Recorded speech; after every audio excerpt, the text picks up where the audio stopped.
Hello, everybody. You are listening to the Big Chill Podcast. This is episode 644, Scheffler and City Dominate.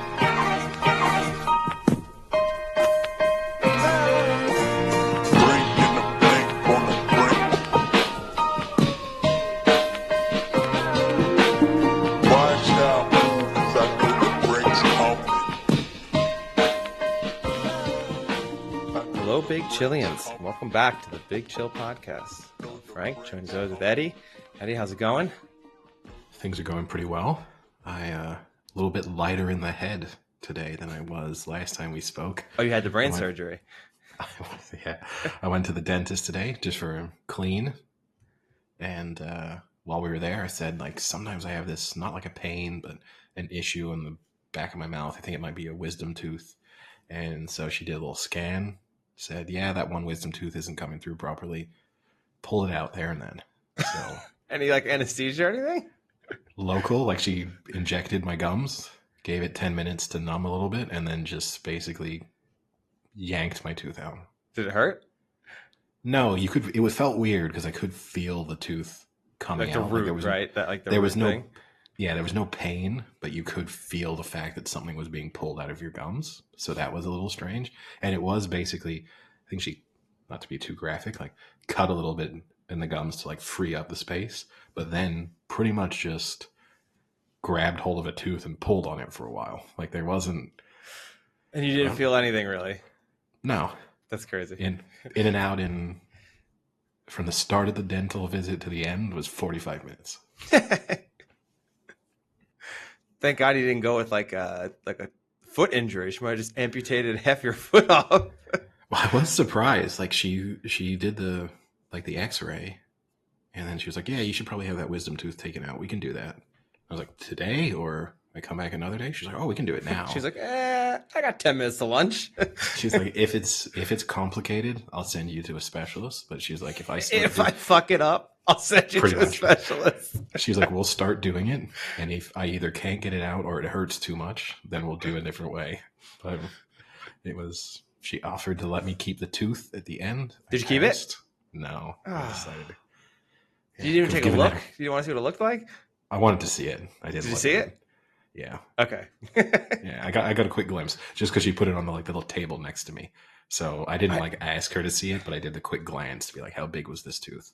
I mean, lost opportunity here, right? You could have easily pulled to bring the tooth home, have dinner, and then midway through dinner, be like, oh, is that a bone in there? And oh my God, my tooth. I could have saved it till I went to a restaurant. Yeah. Yeah. Tried to sue them the same way you had a snail in your. Exactly. Oh my God, what is this? This is a whole tooth. No, you have the tooth ready, so when you bite on the snail, you spit the snail out and be like, oh, that really hurt my tooth. And then you just spit the tooth out too.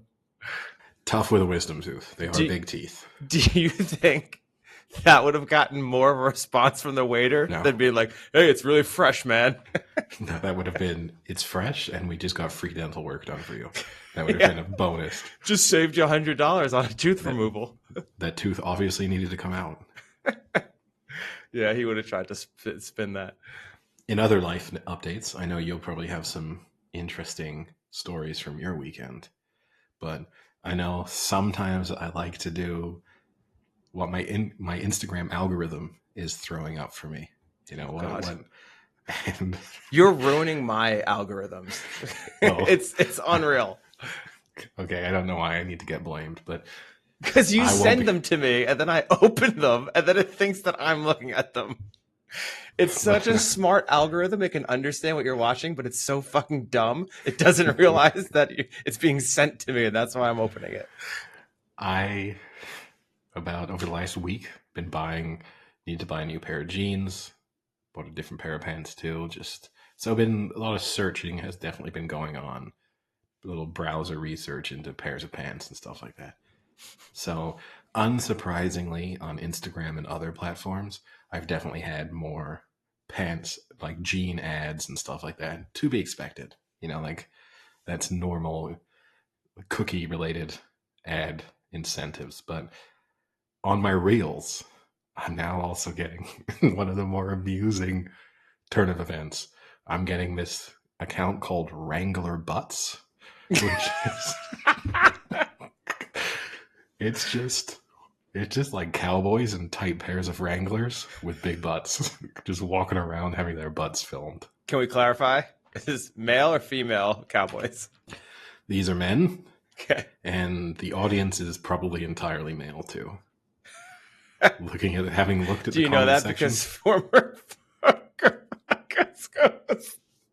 follows them?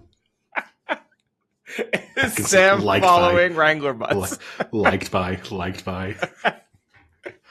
I didn't know you could like it twice with the same account. But no, it's been, they're popping up, and obviously once you pay a little bit of attention, like just looking at the comments once is obviously going to change the frequency with which I see them. So now I think if I scan through, let's say if I went through 20, 30 reels, I'm definitely seeing one Wrangler butts video. Yeah. I mean, that's like me with Dua Lipa. At this point, every fourth post on my Facebook is Dua Lipa. The difference is you can be in public looking through something and Dua Lipa pops up, and I don't think anyone's going to judge you too harshly. But if I'm in public and I happen to look at my reels and it's a video of a cowboy walking in front of a camera, just zooming in on a big butt and a pair of jeans, I think it changes the way people think of me. You know what? First off, then you know what? Those aren't people you want to be friends with, Eddie, if they're judging you that hard. Second off, I am very tempted to check in on this profile, but obviously I don't want to because then I'm caught in the algorithm. Well, yeah, if you want to search for it, is Wrangler, like the jean company, butts, all one word. Go and have some fun. The videos are a little weird. Since you're getting these videos, can you see if there's a similar account called Levi Butts? I'll do a check. Levi's for you. Butts. Not Levi's, but I'll do a check butts for you later. But good opportunity, I guess, to say, if you're not already, please follow the Big Chill Podcast on Instagram. We don't post any butt videos, or on Twitter or X, formerly known as Twitter. Please give us a follow there, and if you're listening, please leave us a review. It just helps. On that note, now, how was your weekend, Frank? Yeah, I was up in the old Sin City, Las Vegas. Actually, a relatively uneventful weekend. Did the whole walk down the strip the first night. Had a really good dinner that was very expensive. Vegas, on the whole, ridiculously expensive. When the pint of a BrewDog at the BrewDog Brewery is double the price as it is in London, it's quite ridiculous. But yeah, it was fun. We didn't really do much. The second day, I have to say, if there are people out there who have been to Vegas a few times and they say to themselves, the strip is cool, but it's super crowded. It's kind of like kitschy. I'm over it. I don't want to pay $1,000 to drink 5 drinks. We went to downtown Las Vegas, which is, I think it's like downtown Arts District or whatever. Just picture like a normal downtown of like a city, nothing casino related, although they do have the machines in some of the bars still. But it was really, really nice. It was a good mix of, they had a really good brewery and then a really good like few dive bars that we went to, like super grungy bars. It was a lot of fun. It was just like being in a fun city and not having to deal with the hordes and hordes of people kind of just pushing through you and everything. And so that was nice. The second day we did that. They had a bar that had mystery shots. So a lot of bars do like the mystery cans where they put the can in a brown paper bag and you just get what you get. And I usually do that if I see that. I like the thrill of not knowing what I'm getting sometimes. But this one, they upped it and they have the like big liquor bottles in bigger brown bags and they're numbered 1 to 8. And you just pick a number and then they pour that shot and you take that shot. You can kind of tell by the shape of the bottle a little, like most tequila bottles are like those littler ones. So you could see the one that was like that. I was like, that's definitely tequila. I'm not picking that one. But they were all over the place. Like mine was a peach schnapps. That was my shot. And someone else had like just straight vodka, like straight Tito's vodka. Yeah. I don't know if I love that. just because I mean, you don't do it all day, but it's a good novelty, like one-off. Like, hey, let's get a round of drinks and a round of mystery shots. I suppose. I think you enjoy the mystery element of drinking a lot more than I do. I love magic. I love to be mystified. But I like actual magic, not just someone sticking something in a bag before they give it to me. I'm not sure. I think if I'd gone to the Vegas Strip hoping for an impressive Penn and Teller show and that's all they'd done, I think I'd have been a little bit disappointed. I also think it's interesting that, hey, if you want to go to Vegas and enjoy it more, go to the part of Vegas that's not at all like Vegas. That's basically your advice. Yeah, it is. But I mean, there are people who have to go to Vegas who go to a decent amount, whether it's like for conferences and things like that. It was just different to see a different side. And then we did the Fremont Street, which obviously is kind of like the second most touristy thing after the Vegas Strip, where all the old casinos are with the zip line and everything. And that was fun. They had like a free outdoor concert going. We kind of just hung out for like 30, 40 minutes and watched almost an entire set of this band play. And they were a pretty good cover band. So that was fun. Yeah, not too much. Trying to think. Oh, the only thing that came up was obviously they have all the entertainers and stuff on the street. And one of the things that was set up was a pull-up bar. And it was $10 to enter. And then or $5, maybe it was $5 or $10. And you win 100 if you can hang on the bar for 100 seconds. And everyone that I was with, all the students were like, oh my God, that's like, people should be able to do that. And I said, like, what you don't understand is 100 seconds. When people say 100 seconds, they kind of think of a minute. Like, oh, it's about a minute, but it's actually closer to 2 minutes. And 2 minutes is a really long time to hang on a bar, just like hang there. Like if it were 60 seconds, I think it'd be pretty doable. But if someone asked, like when they asked me, like, you think you could do it? And I was like, no, probably not. Like I could maybe get to 60. I could probably get to a minute if I really push through. Like we watched 4 people do it. And the closest anyone got was someone got to about 75 seconds. And everyone else dropped off at about like 60, like a minute. They'd hit a minute and just like fall. So it's definitely harder than it looks. Isn't the other thing too, obviously it's sort of gamed in favor of the people running the scam. So the bar itself is pretty thick, right? And then also doesn't it occasionally twist a little as you're balancing? I think it can twist. I think it can move. We looked and it didn't look like it seemed to be moving, but it's definitely a little thicker of a bar too, for sure. Yeah. Not like super thick, but just a little more thick I would think than a standard pull-up bar. Yeah, just to mix things up so you can't wrap around. Yeah. Unless you're Kawhi Leonard or something. Yeah. So I did not try it. I did not want to embarrass myself. Next time. Speaking Vasilis would have loved to do it. He would have failed miserably. But he instantly would have done it, and he would legitimately have thought he had a chance. Well, Vasilis is kind of the dream person for that type of scam because not only would he have done it the first time, he would have ended up doing it like 15 times because he would have convinced himself that the next time he was going to be like, he would focus in on like those 10 seconds went well enough that I can do that 10x. So, he would have been there all day insisting that he could eventually do it. The other thing, they probably would have paid him to leave eventually. Yeah. The other thing on the strip now that like every 15 feet there was one of is the 3D or the 360 degree like video thing, when people do now, like when they go to like weddings or events, they like stand in the middle and the camera goes around them and they do like the slow-mo and then normal speed slow-mo thing. There had to be about, honestly, 40 of them we walked by, like different people just setting it up like just an iPhone on a little machine that just goes around. It was relentless.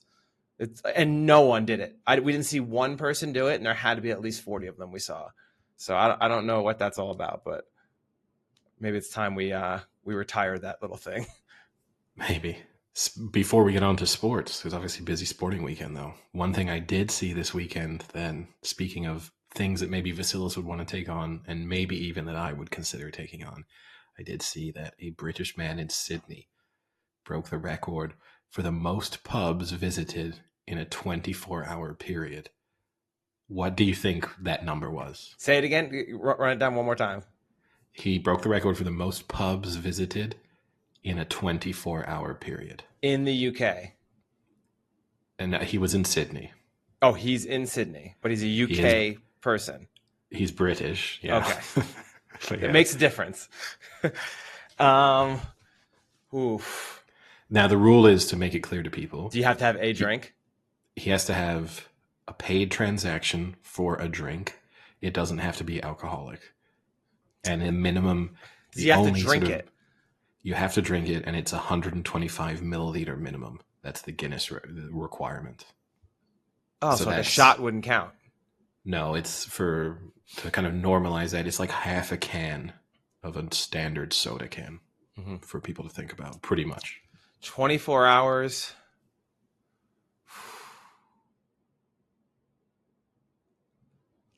92. Not a bad guess. The previous record was 99. Oh. And he got to 120. Wow. So did he act? So how many of those drinks were alcoholic? I don't. It doesn't say. He said it mostly was soft drinks and juices. That's fucking stupid. But That's so stupid. He drank a total of 20 liters of liquid over the course of the challenge. I don't think non-alcoholic should be allowed. I mean, you're not going to drink 120 alcoholic drinks in 24 hours. But that's part of it, Eddie. Some people might struggle with the going from bar to bar. Other people might struggle with being able to stand up. It's the way it works. I don't disagree with you. Like, if I told people I held the record for the most pubs visited in a 24-hour period, and then I said, and I didn't drink any alcohol, I'm not sure if people would really count that as, like, at that point, why make it pubs? Why not make it just retail stores visited? Hot dog stands. Yeah. Like, there probably is a record kebab shops. There's definitely a record for that. But I think I could break that. I mean, the big challenge is just, can you stay awake for 24 hours? Are you in a city that gives you pretty much 24 hours? And it can't be the same pub, right? You can't like go and then like move back around. Walk in, it's like walk a loop out, of walk 6. No, it's 100. So that is the challenge. You need a place with 120 plus bars or pubs. Now, what defines a bar? Like, is a brasserie, would that be considered a bar? Like if you walked into a brasserie and ordered like a glass of wine, does that count? This is probably easy, right? Because this is pubs. So I'm guessing this requires that the place calls itself a pub. That could be tougher. You're fucked in Paris. Yeah, no, Paris wouldn't be my chosen. You know, a good place based on our recent trips that I would choose. Dublin, I think you could probably break this record. Yeah. A lot of pubs. And a lot of places within quick walking distance, because that's the other thing you'd have to consider, is you really Small don't want to city. be wasting, you could do the whole city. Yeah, you don't want to waste too much time traveling because you're just hurting yourself. See, but then I think that, like, yeah, I don't like the non-alcoholic aspect of it. I think that should be taken into consideration. Because then also you could do one where, like, you go to a city where they're more spread out, and then it's like, are you in good enough shape to jog from one pub to the next? Okay. Then other friends could have advantages. Like, I'm picturing someone in my head who definitely can't out-drink you to stay up, but he could probably out-jog you. Yeah, but ultimately, the out-jogging me isn't going to help him win that challenge. Not if every bar, not every pub is like 2 miles away from each other. Yeah, but he could only get to 4. I can... But can you jog 8 miles? I don't know. I could definitely walk 8 miles in 24 hours. TBD. You know? Like, how many... I mean, it would be interesting to think of how many miles I could walk in a 24-hour period. But also, you're assuming there's no requirement here to do any of this on foot. Oh, I don't like that either then. Well, I mean... This is a bullshit Guinness record. Okay. So this guy's so what he's doing is he's just hiring a driver to drop him off at a pub to drink a fucking Coca-Cola and then hop back in and have a driver drive down the road. I don't know what he's doing. I'll tell you what, it's bullshit what he's doing, Eddie. I don't have this level of detail. This is a scam. Let me guess. This guy's got some support backing or something that he's promoting.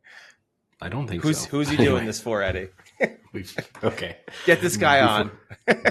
No, he's in his 60s. I think we're okay. But all right. On that note, let's what do you get got? over to let's get back on track with the world. I got a sport. question for you. Okay. Before we get into what I know you're going to, I told you so moment for everyone out there. Before that, we've talked now a few weeks in a row about who will have the better career, Jude Bellingham, Phil Foden, or Saka, right? Is it time we put Cole Palmer into that list? Cole Palmer coming off a 4-goal performance. I think he's got like 37 goals in the last 5 matches, something like that. He is having a unbelievably good season for a mediocre club. Do we put him in that list at 21 years old? So, I mean, yeah, he scored 4 goals today. He scored that hat trick against Manchester United a couple of weeks ago. Well, 10 days ago, whenever that was. It is worth mentioning a few of those goals have been penalties. Like 2 of them against Manchester United were a penalty, right? And 1 of them today. Oh, you're this guy. You're that guy. I think it's worth. It has to be factored in. However, he scored the perfect hat trick to start this match off. So with his head, with his left foot, with his right foot, and he scored. I think it's the fastest hat trick by a Chelsea player ever in Premier League history. So, impressive. I don't think you can put Cole Palmer into the Foden Bellingham debate, but I think time to replace Saka. No, I think maybe tier 2 is Saka Palmer right now, and one of those could put themselves back into the tier 1 discussion, or Palmer could progress to the tier 1 discussion. He's yet to show any. He's not had the opportunity at an international level to really show anything, which would be a knock when comparing him to the other 3, who at least have some international experience and sort of pedigree, and also European experience and pedigree that Palmer is missing out on at the moment. But yeah, I think Saka obviously not been the best last few weeks for him, and if this season obviously ends with Arsenal winning nothing, then it's difficult to put him into the caliber of player leading their side where they are winning things. But a lot could change. We can be too reactionary to the last match or the last couple of matches. Arsenal could knock Bayern Munich out. Manchester City could slip up next weekend, and all of a sudden everything looks great at the Emirates. But at the same time, the season could potentially be basically over in 6 days' time. All right, go ahead, Eddie. Is it already over now? So I think the Premier League title race, I'm not going to say it's over, because... So I guess for those who are wondering where we're at in this discussion, because obviously we're recording on the Monday following the weekend where both Liverpool and Arsenal both lost. Yeah. Both at home? Was Arsenal home? Arsenal, yeah, they were both at home. Right? They lost in very different styles. So Liverpool dominated, should have won, missed a ton of chances. Arsenal were fundamentally outplayed by Aston Villa. Now, Aston Villa are better than Crystal Palace, so it's a different type. But Arsenal were not at the races on Sunday. And I think that would be the biggest... this goes back... This is why they were so dumb to park the bus against City, because you are assuming that you will be able to deliver week in, week out in the way that City can do. And I maybe think if you look back on that match, if you had been Arteta and you could have said, when we got to halftime and it was 0-0 and City weren't that great that day, we should have gone for it, because we should have tried to deal the knockout blow. And instead we sat back and got to the end of the day and we were happier with the result, but it kind of didn't change too much in the grand scheme of things. And we were backing ourselves to be just, again, we've spoken about this previously, the level of consistency that City deliver late in the season and Liverpool have in some previous seasons, we think is now normal, and it just isn't normal. And these teams trying to match them and think, we'll just reel off 7 wins to finish the season. No problem. 7 wins in a row. Just normal for us. It isn't like that. And the reason why I think this is now probably over in terms of the title race, I think there's a chance City slip up. but I don't think City are going to slip up twice. And I think both Liverpool and Arsenal will now slip up at least once more themselves. So now you've given City breathing room that previously they didn't have. Then you look at City's fixture list, and it is kind to them, and also a little bit kinder to them, sort of in the short term. And I think, I can't see them dropping enough points now to let either of the other two back in. Yeah, I mean, the Liverpool loss is very, very surprising. I mean, surprising in the sense, obviously, they haven't lost at home since, I think it was like April 2017 or something like that. But slightly unsurprising in the sense that, what you said, they dominated but lost, is very similar to what we talked about a week ago when they played United. In that first half, they completely dominated but just couldn't score. And ultimately, that ended up hurting them when, they kind of got caught at the end there.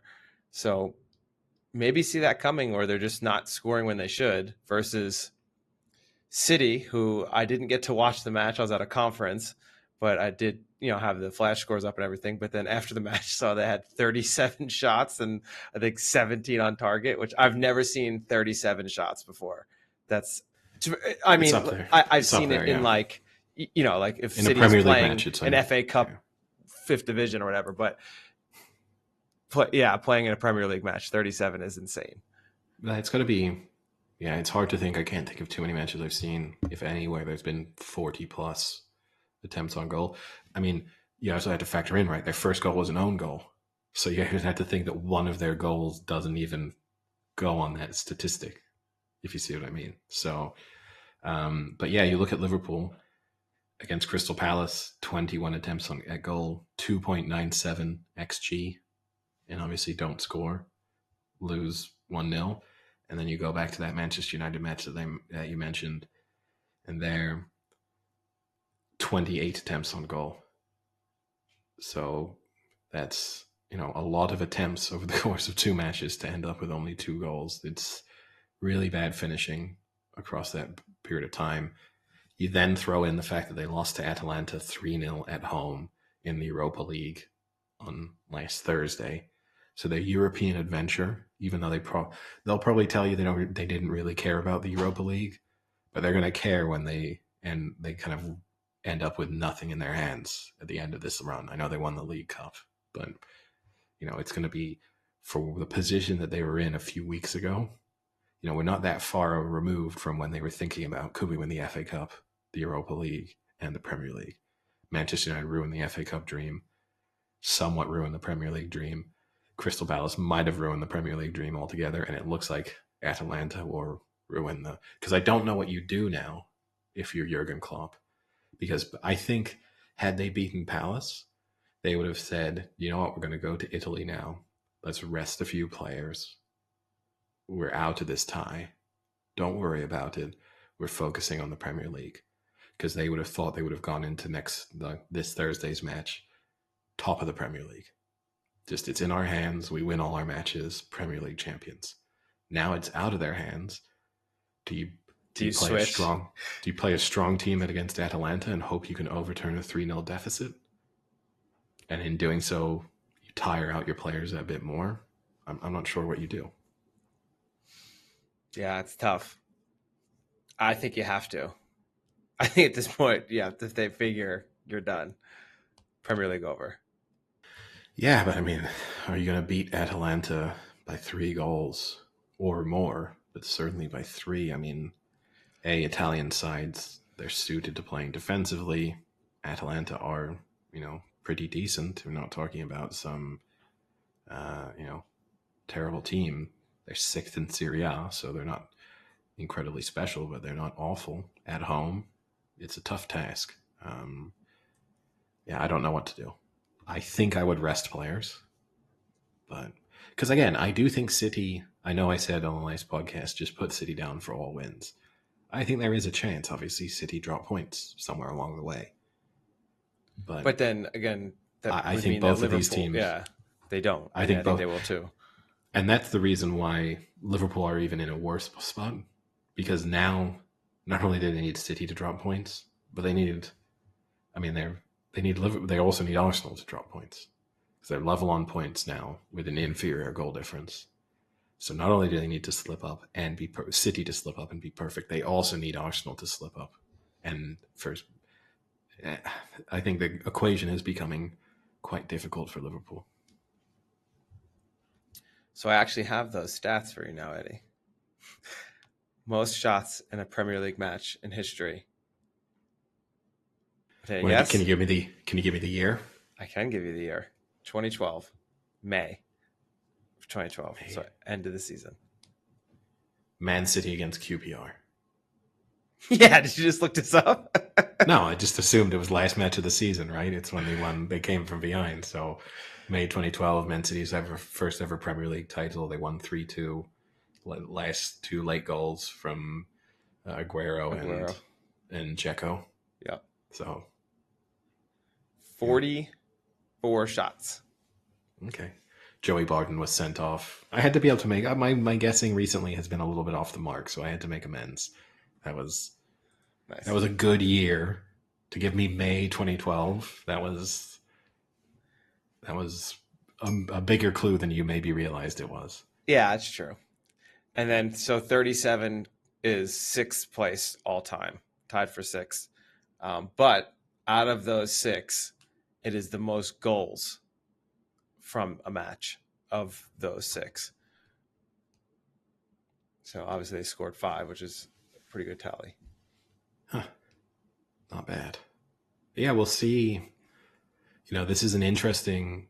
We're obviously recording this. I guess we'll do another episode post Champions League matches, but a lot of this for both Liverpool and Arsenal, what the rest of this season looks like, a lot will be determined not only by the Premier League but what's coming up over the next few days. For Liverpool, it could mean this is all they've got left, and for Arsenal, no Champions League if they go out to Bayern Munich. I don't know when this starts to feel like a slightly disappointing season for them. Arsenal supporters do such a good job of claiming they had low expectations. Classic move. Yeah. And maybe they would have said if on paper, if you told them at the start of the season that the season would have ended with them being top 2 or top 3, very close title race, and being knocked out by Bayern Munich in the knockout stages in the quarterfinals of the Champions League, they probably would have said, you know what, on paper, that sounds pretty good. But then if you told them Bayern Munich are pretty awful, by the time you're playing them in the Champions League, they've already lost the Bundesliga. And on top of that, you were in pole position in the Premier League title race with not that long to go, and you've ended up blowing both of those. I don't care what your expectations were. At a certain moment in time, your expectations have to adjust over the course of a season. And if they end up with a Champions League exit at this stage and no Premier League, that's a disappointing season. They won't tell you what it was, though. No, because Arteta can do no wrong. All he needs is another 600 million and maybe he could win something. There's nothing. No Arsenal fan will be at all critical of him. But yeah, it's I will say as a neutral, I do kind of want City to win the Premier League, but I don't really care. This weekend was disappointing. Because I've already, with a couple of friends, planned, we're going to a bar on the last day of the season. We've already got it marked in our calendars. And realistically, I want to go to that bar with 3 teams having something to play for when it comes to winning the Premier League. That could be, it could be like what we had with the City Liverpool. That was so fun. Like City went 2-0 behind, and then you really are following it. It's switching between the games. If you had 3 teams involved, that would add to it even more, because a goal in one match, if that changes what the table looks like, it'll be a little bit disappointing if we end up last match of the season and nothing to play for.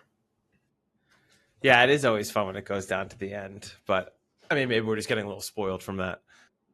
All right. Well, I guess I kind of mentioned it there, but obviously Bayer Leverkusen secured their first ever Bundesliga title with Crazy. an emphatic win on Sunday. They won 5-0 in the end to really the exclamation mark on their season. They're now, with Liverpool looking like they're going to go out, they're also favourites to win the Europa League. So they're on course for A a treble. season. Talk about adjusting. Yeah, and they're in the final of the German Cup against Kaiserslautern. So they're incredibly heavy favourites in the German Cup. Arsenal fans, if you want to tell me that you can't adjust your expectations, I think if you tell Bayer Leverkusen supporters right now that they're not going to win any more trophies between now and the end of the season, they'd probably be slightly disappointed with how the next 6 weeks are going to go. But yeah, pretty incredible. I do feel a little bit sorry for Harry Kane, but pretty incredible from Alonso and Leverkusen. Yeah, it's such a tough beat for Harry Kane, because now not only did he already, I don't know if he had that around him, the no trophies kind of thing, but to literally go and be involved with Bayern Munich not winning for the first time in what we say it was 16 years, something like that. We said it a few podcasts ago. I think it was 2012. So yeah, 12 years. Yeah, it's crazy. It's such a bad look for him, unfortunately. Not to his fault, but it's just such a bad look for him. Yeah, I think you're right. It wasn't previously the no trophies was when he was entering into how good of a player is he discussions. Like, is he the best striker in the world? Is he the best goal scorer in England of all time? Those kind of things. There the knock was, but he hasn't won anything. So it was the counter argument to how good he is. Now it's no longer the counter argument. It's actually maybe the lead of, but he can't win things. So, and who knows? Maybe they're going to win the Champions League. We cannot rule out here the fact. But I honestly think even if they win the Champions League, this season is a slight failure. You're responsible for not having have won your domestic trophy. People can't even remember the last time they lost. That's how long ago it was. I don't know. Because I think if you had told either him, going back to the expectations, I think if you had told him or Bayern Munich supporters, this season you're going to win one of either the Bundesliga or the Champions League, which one do you want it to be? I think just because they win the Bundesliga so frequently, they would take the Champions League. In the same way that like last season, right? City, the Champions League was the priority. They would have happily forfeited the Premier League if that meant they were going to win the Champions League. I think Harry Kane might think that, especially if this involves him scoring crucial goals in the quarterfinals, semifinals, final, that might be a bit more of a statement than him just having a very good season over the course of 38 matches. And the same just on his resume, the Champions. Because I do think if he'd won the Bundesliga but not the Champions League, people said, well, Bayern always win the Bundesliga. Like, they didn't need you to win the Bundesliga. Whereas if they... Yeah, but then they got him and lost it. So how bad is that? We always win this. This is not even a competition. We always win this. This is like, just give us a trophy now, halfway through the season, because we're going to win anyway. But now he's responsible for them not having that. You're right, if they don't win the Champions League. I don't think they will, again. I actually think that Arsenal are going to knock them out this week. But if they do go out, if they do win it, and if that involves him scoring crucial goals, presumably against Arsenal, I mean, he has the one already in this tie, but he'll probably have to score another one if they're going to go through. Probably a crucial goal either against Real Madrid or Manchester City. And they win. I think he's then could be, say, I'm the difference maker in terms of Bayern Munich's performance in Europe. And that's the tougher task for a German club. Because I think the argument always is winning the Premier League is a little bit harder because the standard of competition is tough, and doing a consistency over 38 matches is maybe actually a little tougher than just being primed for, 6-7 important group stage knockout stage matches in the Champions League. For a German team, where you maybe only have 6 to 8 really challenging Bundesliga matches a season, it's a little bit different. All right, the other big sporting event, sporting news from the weekend was obviously Scottie Scheffler winning the Masters. He went in as an almost prohibitive favorite, the type of odds that we haven't really seen since Tiger Woods' dominant era. And maybe the odds weren't short enough. No, he backed it up. He obviously pulled away from the pack. Throughout the weekend, it looked like he was going to pull away at different moments in time, and every time that happened, he slipped up and fell back, went level with someone, even a stroke or two behind at different moments, and then back nine on Sunday, just pulled clear, and helped by the fact that everyone else faltered. Like Scottie Scheffler was very good, but he was helped by the fact that every time Homa or whoever else got within a shot, it was quickly followed by a double bogey to just kind of remove all pressure that was building. But it does mean one interesting statistic I saw. I don't know if you saw this. It was shared ESPN, one of the channels that shared this information. So his big winning run, which has been over the last month and a bit. So over the last 36 days, when you take his prize money that he's earned in that period, it averages out to $351,492 a day that he's won in. That's insane. Jeez, that is a lot of money. Yeah, I mean, it's pretty remarkable. I mean, he won the Arnold Palmer, then he won the Players, and then last week he should have at least been in the playoff for the Houston Open, but missed a 4-foot putt, which is super uncharacteristic. But so second in that. So overall, I mean, it is now becoming a Tiger-like scenario where, I mean, in the last 4 tournaments, you've won 3 and probably should have won the 4th. I mean, that's pretty ridiculous. And these are big tournaments too. These aren't like little small tournaments where no one's showing up. I mean, everyone's showing up for the Players. Almost everyone showed up for the Arnold Palmer Invitational, and obviously everyone's showing up for the Masters. Like, these are top end tournaments, and he's just cruising through. Yeah, the only thing I will say, I like to play a little bit of devil's advocate, as you know. We've seen periods similar to this from Jordan Spieth and Rory McIlroy. Yeah, Spieth definitely comes to mind when I think about this. And then it just kind of comes apart for one reason or another, and you just drop down to a norm. In Spieth, he's really dropped away. Rory's kind of just fallen back to very good golfer standards, but not at that same level that when everyone thought, here's the next Tiger, here's the guy who's going to have that Tiger level of dominance. And part of me thinks, we'll probably never see that Tiger level of dominance again. So maybe we shouldn't be holding people to those standards. Appreciate this for what it is, not try and compare it to, in a sense, unachievable, historically great standards. The one thing I will say, I don't find, not personality-wise, I mean, I don't think he's the most interesting person in the room. I find Scottie Scheffler's golf quite boring. And that to me is he's very similar to Jordan Spieth in that respect. Like, obviously the shots are incredible. He hit that one shot on what the approach shot he had that came back down the green and kind of was within a foot of the hole. They are incredible shots in terms of his iron control and the consistency of his drive, the way he shapes the ball. Everything is very impressive. I'm not saying it's not incredibly difficult to do. The talent level there and the consistency is amazing. But I don't know. Tiger Woods, I feel like with Scottie Scheffler, I don't see him do something it's not that he's doing anything that no one else is doing. He's just doing it more consistently. Whereas with Tiger Woods, you had that feeling that he was doing stuff that no one else had done. I even felt that with Rory. There's like an X factor to his game that he hits a shot where you're like, no one else in this tournament would have hit that shot. And with Scottie Scheffler, it's just incredible consistency. And it's just not quite as exciting. Well, that's what I was going to say, but I think that's part of what makes him potentially great is that there's nothing exciting because everything is done to top level.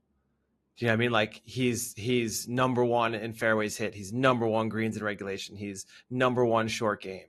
You know, like when everything is at the top, maybe nothing stands out because everything is just so good. It's not like, man, that guy, he can putt from anywhere. because when you watch him drive, he drives like shit, but he saves himself with his putting. But Scheffler's just so consistently consistent. It's it's it's it's very frustrating to bet against him, because I did this Sunday just for fun, just because everyone else was at crazier odds. So I took Max Homa with the hope that, maybe Scheffler falters a little and Homa just catches a hot streak. But like, he just never falters. Like, even if a drive is slightly off a little, that second shot is like, boom, 12 feet from the pin. Like, not this hole. Try again. Like, the consistency is, I think the consistency is what makes him a spectacular player, is that, for sure, especially in golf where, like, if you are not consistent, it's 4 days of 18 holes a day. Like, if you're not consistent, it could really mess you up. And he just seems to just always be on. And pressure, I think, is another one. Like, he doesn't seem to ever succumb to the pressure. He is pretty cool and collected no matter where he is on the leaderboard, no matter what he needs to do. And I think that's a pretty tough attribute to have. No, all of that, what you said, is true, and all of it is admirable. And like, he delivers what golfers really dream of, which is that consistency. But I still think, like, I don't know, is the downside of golf, right, is that you watch players play and you go, I could hit that shot. Now, the difference between a good golfer and Scottie Scheffler is like, maybe you could hit that shot, but you couldn't hit 72 of them in your round. Like, that's why he's going to blow you away. But sometimes you see some of them, like, I'm not a fan of DeChambeau, right? But at least with him, I can't hit that shot. You know what I mean? Like, yeah. You do want to watch him because he's doing something that a handful of people can do. But in isolation, Scottie Scheffler is doing something that kind of everyone on tour can do. It's just they can't do it time after time after time. You have to appreciate it on a different level, and it's not as exciting. In a way, it's almost the difference between like Novak Djokovic and Rafael Nadal. Like, Djokovic is consistency. There's no frills to it.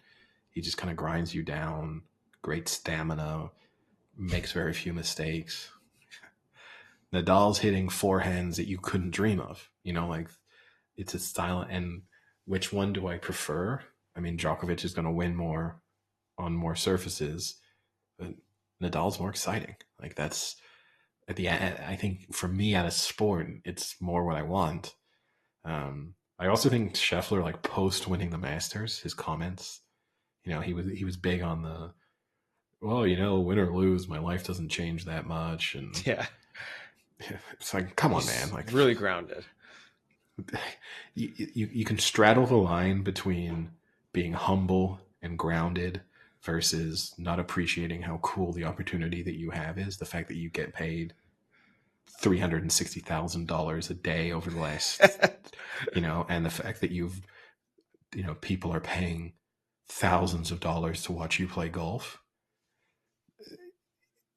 You want a little bit of being humble, acknowledging the fact that it's incredible is kind of a nice thing. I also wanted to see, he made a big deal out of the fact, right, that his wife was on the verge of giving birth this week and that he was going to leave the tournament if she went into labor. I wanted to know when the cutoff period was. Like, he has a putt to make on 18 to win the Masters. Is he walking? If he's in the tee box on 18, you know what I mean? Like, when was I'll hang around here to finish this off? Or are you literally walking away from your clubs? Yeah. No matter what the situation is. Hey, let me ask you this. Let's say you're Scottie Scheffler's wife. Let's just throw that scenario out there. Are you playing like the super greatest wife ever, and you see he's like just started round 4? Let's say he's on like the first hole, like literally just started, and you go into labor. Do you tell everyone, like, listen, don't tell him, like, he's started round 4 of the Masters, like, no one say anything, like, her mother goes with her to whatever, like the doctors, but like no one texts him. Just like, if he asks for an update, just say like, nope, nothing. Do you do that move? Obviously, I've never given birth. Unsurprisingly, I've never had a child, so And I think my view on this is maybe too pragmatic, because I think I would say I'm going to play the Masters. Like if my child is born during the Masters, I'm finishing. All those people in any tournament where it's like, oh, I'm going to go to the World Cup, but if my wife gives birth, I'm leaving the World Cup. I would think, as significant as the moment of birth is, I am going to stick through this opportunity to do something also incredibly special that I have to be present for there. Whereas I can be very present and incredible as a father throughout the rest of my child's life. Now, the only thing I'll say is I have some context to this, I suppose. My dad refused to take my mother to the hospital until the Rugby World Cup final was finished on the day I was born. Keep in mind, your dad was not playing in this Rugby World Cup final. He was watching, and England weren't even playing, so he didn't really have any. It's even better. He didn't really have any reason to have emotional investment. He wasn't even watching. He was reading a book with noise on in the background. Just use it as a timer. He was just taking a nap. And that's just like amuses my family as a story and doesn't annoy anyone, right? Doesn't annoy me. I don't think less of him as a father. If the story had gone, now your dad wasn't present for your birth because he was winning the Masters, even just playing in the Masters, I don't think as a child that would bother me at all. If anything, you're that kid, right? Like, yeah. You're Scottie Scheffler's dad? Like, yeah, I'm the one who he didn't see get born because he won the Masters that day. Like, isn't it cool? My dad won the Masters on the day I was born. Yeah. Especially in the case of a golf tournament. It's always a little bit more complicated when I am talking about like World Cups or something. Those are 4-week, 6-week events. So if you miss it's not only, hey, I'm not there for the birth, but like what involvement do I have in the days after when I might be needed? In the case of the Masters, if like the child is born on Sunday and you're going to be there Sunday night, fresh from your private plane waiting to take you from whatever the local airport is at Augusta, and then you can take as much time off as you want because you're a golfer and you set your own schedule afterwards. Do you really need to be there? Obviously, the thing I can't speak for is how important it is to you as a person to be physically present at the birth. That's an individual decision. I think if it's me, if it's the World Cup final, if it's the Masters, if it's Wimbledon, I'm saying I'll be there next time. This is gotta take a rain check. Yeah, like that's me. And maybe in the moment I would feel differently. Obviously, I'll never know this because this is not a dilemma that I will ever face. But I think I feel pretty confident in that fact. But who knows? So, I guess that wraps up the Masters talk. I guess the only other thing we can say is that wasn't the greatest week for live golfers ever. This in spite of the fact, I don't know if you saw the reports, that Greg Norman was at Augusta, had to buy his own tickets on the secondary market because Augusta wouldn't sell him any, and that supposedly was interacting with Rory McIlroy bizarrely, like was following Rory's group and sort of staring at Rory McIlroy throughout the week. What? Rory McIlroy claimed that he never noticed that Greg Norman was even there, but a number of reporters commented on the fact that Greg Norman was like obviously following the Rory group, and at certain moments in time, like getting very close and sort of trying to get Rory's attention, but then McIlroy never engaged with him. Is Greg Norman drinking the Kool-Aid? I think Greg Norman's trying to put. I think that he thinks that McIlroy's his nemesis, right? So I think he was doing whatever possible to stop McIlroy. McIlroy's like, weren't you that guy 30 years ago with the fucking shark on his t-shirt? Get the hell out of here, you loser. So yeah, an interesting weekend. And again, going back to the fact that it was disappointing that, you know, it will be disappointing if the Premier League doesn't serve up final day possibilities. It was a little disappointing in a tournament that was so close throughout the whole weekend that on the final 4 holes, it was over. Like 6. Like almost a back 9. But, well, you still had the possibility of someone else getting a birdie, but like at a certain moment in time, it was like, well, he's now 3-4 shots clear with 4 holes to go. Yeah. And nothing's happening. Like he can afford to have a disaster of a hole and still win the Masters. And he's not going to have a disaster of the hole. Yeah, it's always disappointing in the big golf tournaments when it kind of just pulls away. Even if like someone's two back with two to play, you still can kind of do the permutations in your head, and like one bad shot or one really good shot could really switch it up. But yeah, it was pretty uneventful. I had it on in my drive home. I was kind of the scores, like, and I would check every hole or so, and then I was gonna put it on if it had gotten close to like 3 or 4 holes left, and then when I checked, he was like up 3, and I was like, oh, it's not worth the accident. Not necessary. But yeah, what other sporting events or sporting news from the last few days? I mean, we are minutes away from the WNBA draft. Do you have it on? No. No. What's so funny, Eddie? Why are you laughing? Nothing. I did see, obviously, Caitlin Clark. I did see the news. Obviously, Indiana has the first pick. Oh. I didn't see that. Indiana has the first pick. I saw that. I think they have 40 games in their regular season, and 36 of them are going to be nationally televised now. Yeah. So, and I heard that like a lot of them are already sold out, which is crazy. Yeah, that's great. But I do, again, going back to that appeal, I hope people don't just want to go see Caitlin Clark, that this is making people go and see other WNBA games. Yeah. It's like, but we'll see on that front. Yeah, she was on SNL. She was on the Weekend Update. So maybe that wraps up. I don't think there's nothing really happening on the NFL front for the time being. I did see Daniel Jones says he's still the best quarterback at the New York Giants, but on the New York Giants, yeah. He's the only rostered quarterback. So there's that. We'll obviously kind of kick our NFL coverage. The Jets, did you see their rebrand? Their new logo, new uniforms? Yep. Do you like it? Yay or nay on the Jets? Yeah, it's okay. I don't mind it. I did see, though, I mean, we're almost at the NFL draft, and I always don't know if this is just people trying to stir conversation up, but there has been a lot of talk about the quarterbacks being taken. And now there are people saying Caleb Williams won't be drafted first.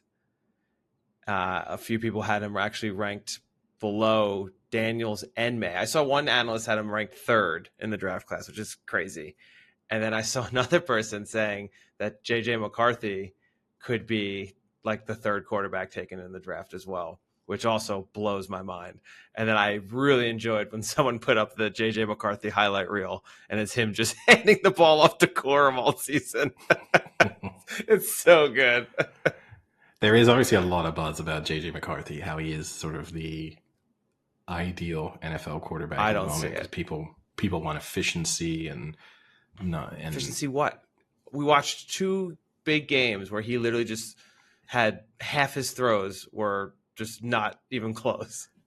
The only highlight I'm really tired of seeing, which always makes his highlight reel, is that one throw against Ohio State that should have been an interception. It's just that the linebacker like turns around. Yeah. Not, just not because the linebacker's making a dumb decision, but just like an inopportune moment. Like it's the only moment he could have turned around and still had that at least not been batted down. And people be like, "Well, JJ McCarthy like read the linebacker." Like, no, the reaction time between the turn of the head and the throw is too close, and yet it makes every highlight reel. It's like go to the NFL and make that throw 10 times. And watch 2 pick sixes, 3 other picks, and everything else being an incompletion. And then tell me why that guy should have been drafted. I'm not saying he's a bad quarterback. Just on the highlight reel that you're putting together, pick a better highlight. But anyway, the discussion you're mentioning. There are no other highlights. That's the problem. Not being reflected in the odds. Caleb Williams is 1 to 100 to be the number 1 overall pick. And that's why I don't think it's like legit. Drake May is 20 to 1. Jaden Daniels 30 to 1. JJ McCarthy 50 to 1. Oh, 50 to 1. That's terrible odds. Same odds as Marvin Harrison Jr. Are there odds for like Other than that, Yeah, there's some other. What other draft odds would you be interested in having? Patriots. Who do the Patriots select? Is that one? I do not have that. Well, what? They have the third pick. Okay. Well, I can tell you the odds on who that third pick is. Okay. So Drake May is the favorite to be the third overall pick. He's like 4-5 to be the third overall pick. What's McCarthy? JJ McCarthy is 7-2, second favorite. Jesus. Slightly shorter odds than Jaden Daniels. He's ahead of Jaden Daniels. Yeah, marginally, but yeah. I don't know. Now, part of the reason why he might be ahead is because Jaden Daniels is odds on to be the number 2 pick. Yeah, actually that makes sense. You're kind of impacting, like, you're saying Jaden Daniels probably isn't on the board when the third pick rolls around. So it kind of makes sense. I'm sure if, Jaden Daniels isn't picked second, then you might see something slightly different. Yeah, I don't really have anything else. I mean, yeah, it just sucks that the Masters was so uneventful. It's a downer. Yeah, a little bit of a shame. I was in Vegas for UFC 300, and I watched a little bit of the UFC. Yeah, I saw them afterwards gambling at the MGM. Really? Yeah.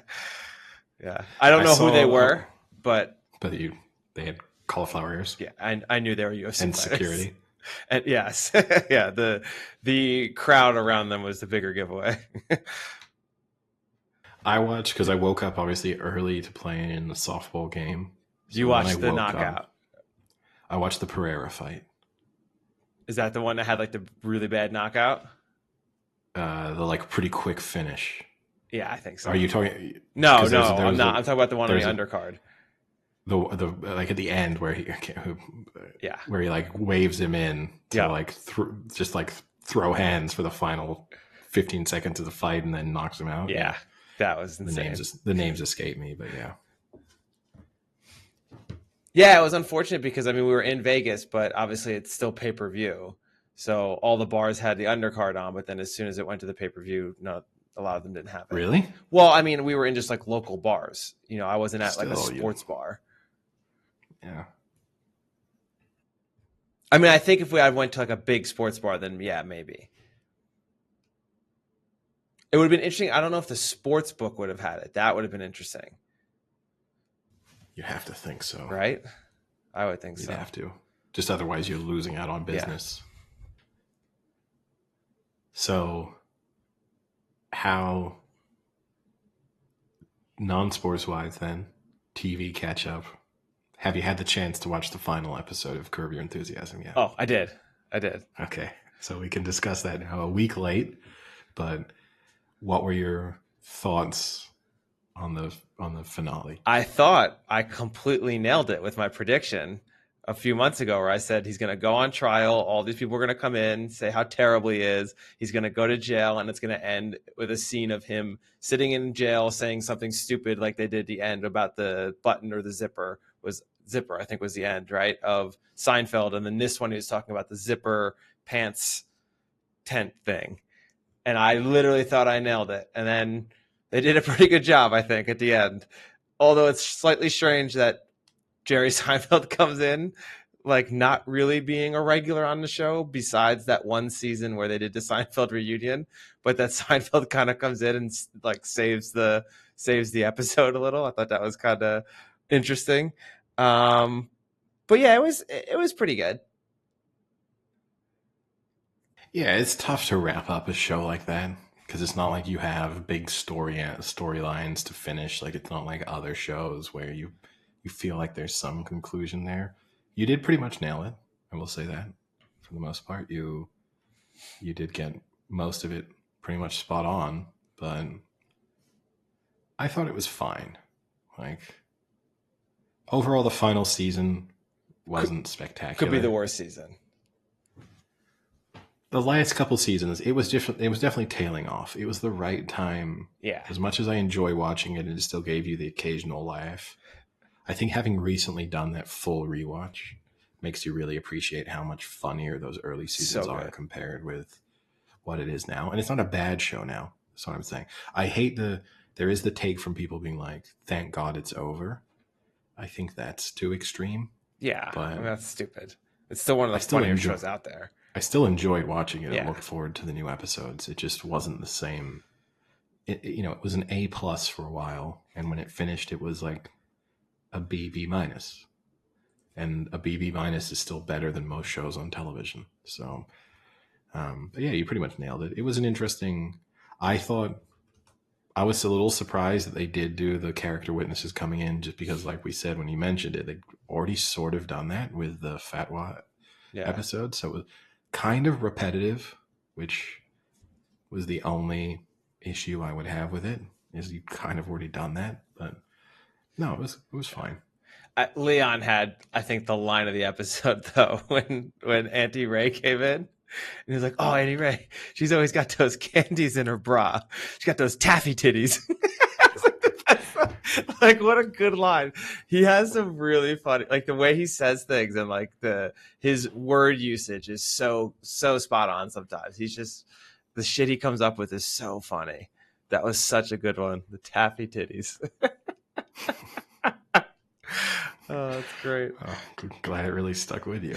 It was just such a good line. It was like really funny because he also, like, it's also true. You do see those people that like have like candy and other things in their bra, and, like, will pull them out at parties and stuff. And it's always like an ant. But no, yeah, I thought it was all right. What about how far are you up to date on your favorite show at the moment? Shogun. Yeah, so I think the penultimate episode 9, comes out tonight or tomorrow. I still don't understand I think it's Wednesdays. I think. Yeah, I think it's Tuesday nights or Wednesday. I think in the US, I think it's Tuesday night it comes out technically. Okay. But yes, I am all caught up. Another really good episode. Pretty brutal. Like, it's yeah, I don't know. It's I like it because it's so ambiguous in what you're supposed to think of the leader. Like, is he slightly planning everything, or is he just getting extremely lucky? And 2, is he a good person, or is he just like one of the worst power hungry people ever? What's your vote on, is he planning a lot of this? I think he planned a lot of it, but I think he got slightly lucky in some of the situations, like the 7-week extension he got on making a decision. Yeah, that definitely helped him. But I would have thought he probably had some plan going in, that he wasn't just gonna fold. Yeah, I think like his friend committing suicide, I think they plan that together. I don't think they see. I don't think they actually ever discussed it, but I think his friend realized his plan and understood that he was doing something purposeful, and like took the action of saying, like, I know he needs me to do this to further enact the plan, so I'm going to do it. Like, I don't know if there's actually like a discussion like, hey, listen, you're going to have to kill yourself, and your son's going to have to chop your head off. I mean, based on the society that they're in, though, right? That would be a normal conversation. It could be. I mean, they always just seem to be talking about wanting to die. Seems to be a thrill of that time. What do you want to do today? Can you just let me die? Like, the worst thing this person has ever done to me is deny me the opportunity to die. Yeah. That's like anyone who's depressed in that show, the only reason they're depressed is because they haven't been allowed to kill themselves yet. Yeah. What a rough day for Buntaro, though. His wife tells him she'd rather not die with him and live for 1,000 years without him. And then on the heels of that, he then has to kill his own father. That's a rough day. But she didn't even say live 1,000 years without him. Just live 1,000. Like, it was that her current suffering for 1,000 years would be worse than the prospect of dying with him. With him. Rough day And for then, yes, Bantaro. having to chop your own father's head off. Pretty tough. That would go down as probably the worst day of your life. If it doesn't, then I feel really bad for you. He's had some bad days in the show so far. This guy's got a life on his hands. We've not seen a lot of his life. He only appears occasionally, but when it appears, it's never good news for him.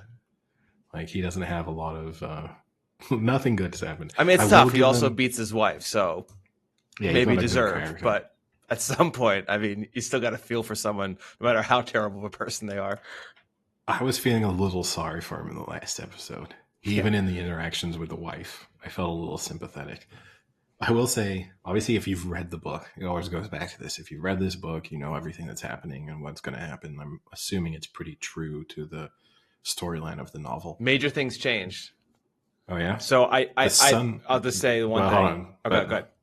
The son slipping and killing himself in that moment, one of the better, I'm going to use the word shocking. It's not like I wasn't left shocked, but surprising turn of events in a TV show I've seen recently. Like, I didn't see that coming at all as an outcome of what was about to happen. Yeah, did not expect it. And also it was one of those deaths that was like the perfect kind of death, because it really goes with the whole story of what they had been talking about all day about, you know, being alone in the forest and you die alone and this and that, versus like a beautiful death and, you know, dying for a bigger cause. And then just the way that, like, watching him slowly convulse to death after hitting on a rock was just, I was a little shook. I'm not going to lie. I like, after it ended, I was just like, whew, that was rough. That was very Game of Thronesy, where it's like, it's a very, like, I guess, yeah, like not beautiful death. Like, it's just kind of out of the blue, just shocking, but not shocking that it's overly gory or something, but it's just like, boom, done. You're like, holy crap. And yeah, good show. And I also like Yamashige, who seemingly slightly cares that he's dead, but the next day is trying to rank it on his death list. He's like, it's like slightly worse than getting eaten alive by dogs, but not as bad as the boiling. We're still on top of it. The boiling is still crushing it, guys. Kind of a forgotten element of his character. You know what I mean? Like, we got that early on when he boiled the guy to death. Was that, oh, he's like ranking deaths and trying to understand the moment of death. Yeah. He has this fascination. If I were to be kind of critical of the show, for such like a core character trait that they introduced right at the beginning of his introduction, we kind of forgot about that for 7 episodes. And then it was like, oh, this guy died in a weird way. Let's bring back the rankings. Like, remember, this is a thing I did. I was really fascinated with the moment of death and how people die. Let's bring that back. Yeah. But in the book, Nagakado, his son doesn't die in the book. Oh, so it was a shocking moment, even for the readers. Yeah. And then I also think the death at the end of the 8th episode isn't in the book either. So they are changing it a decent amount. But so I think all good. Like, those are both really good scenes. Yeah, no. They're doing a really good job. Always, if you'd read it and you had an attachment to it, maybe it would bother you. I don't know. But yeah, as someone who hasn't read it and has no plans on reading it, then it feels like they were good parts of the storyline. And it remains definitely the best show I've watched this year. Yeah. There's no doubt about that. Oh, it's not close. I mean, for now. What did you think about Blackthorn after he sees how disgusting his fellow English brethren are? Although, are they English? Unclear. I don't think they're English. We don't know. I think all they know is they've drank a shit ton of sake. Yeah, that was an interesting... I don't know how much I loved that sort of twist in the story that he's, I don't know, that they were that gross and they've just been allowed to live in their own filth in this little section of the city, sleeping with prostitutes and drinking constantly, and that he was then also just be able to beat one of them to death. And then it was unclear. They kind of had to leave as if they were going to get in trouble for him doing it. And I don't know why he would get in trouble. He seems sort of above the law when it comes to those types of things. I don't know. Anything else to cover before we wrap things up? No, I haven't really watched much else. Top Chef, obviously, but I know you don't watch Top Chef America. No. I don't watch Top Shelf. Top Shelf. Top Shelf would be a good show. It's all about like high-end whiskeys. I would enjoy that more. I do not watch Top Chef anywhere. Any good Vasilis stories, Eddie? Because I know Vasilis just had a birthday recently, and he is a fan of the birthday celebrations. So we went out on Thursday night, which was the day of his birthday. We had a pretty good time. Nothing wild happened. No crazy Vasilis stories. He's enjoying like a 6-day, 7-day birthday celebration. I will say that. Cross every place he works, all of his group of friends, everything. It's pretty relentless. So he's currently sending me, because he knows I really like at their restaurant. He knows I really like their like grilled octopus that they do. Oh, I love grilled octopus. And every day he's sending me a video of himself eating grilled octopus. Why? I don't know. It's just a thing he started. But like literally every day I get. Why is he eating octopus every day? He used to eat so much of it. They took it off the menu for a while. No way. He was like the one killing the margins on the octopus. Because he would eat like 6 or 7 of them in a day. And they were only serving like 10 to everyone else. So for a while they stopped serving them. And then, since Thursday, he sent me one on Thursday, Friday, Sunday, and Monday. He has sent me videos of him eating octopus. Saturday, he just forgot to record it. Yeah. When I say videos of him eating, it's not actually videos of him eating. It's the type of video he loves to do, which is like the zoom in, zoom out of the plate, like pre-eating. So he put some sparkle effects on there. As if it was like an ad for her grilled octopus. That's basically what I'm receiving. Oh, that is funny. Well, you also hung out with another often storied person, Tim. Any good Tim stories? No, we were successful. Our softball team, we've had a few down years in recent seasons. We won every game so far. We now have this break until September. We started a lot earlier than we normally do. Home runs have kind of come back into our team. We'd been missing home runs for a while. This season, it feels like a few of us refound some hitting form, so that was nice. Better, but nothing from an entertainment standpoint. I pitched on Sunday. Oh boy. First inning, 3 up, 3 down. And I said to Tim, feels like I got the no-hitter in me. I was like, this is where we go. Next batter, single. And I was like, damn. And it was Tim was like, closest you ever got. It probably is. Yeah. Statistically, it's probably true. But it's always difficult to calculate and kind of get to the end, and we sort of try and work out what our stats were for the game. Obviously, from a hitting perspective, it's pretty easy. But I was trying to think like what my ERA is as a pitcher and stuff. We have so many errors that I don't know. Like you get to an end of an inning and be like, the other team scored 5 runs, but I think that would only be like 2 runs on my ERA. Well, I mean, it's surprising to me because I will say there are quite a few dorky people who play on the team that someone's not keeping a full scorebook. Oh, the organizers of the tournament are. Oh, then how you don't have the stats? Because they're doing it in Japanese. So most of it's not even right. It's not like it's got like the book, It's and you just like fill it out.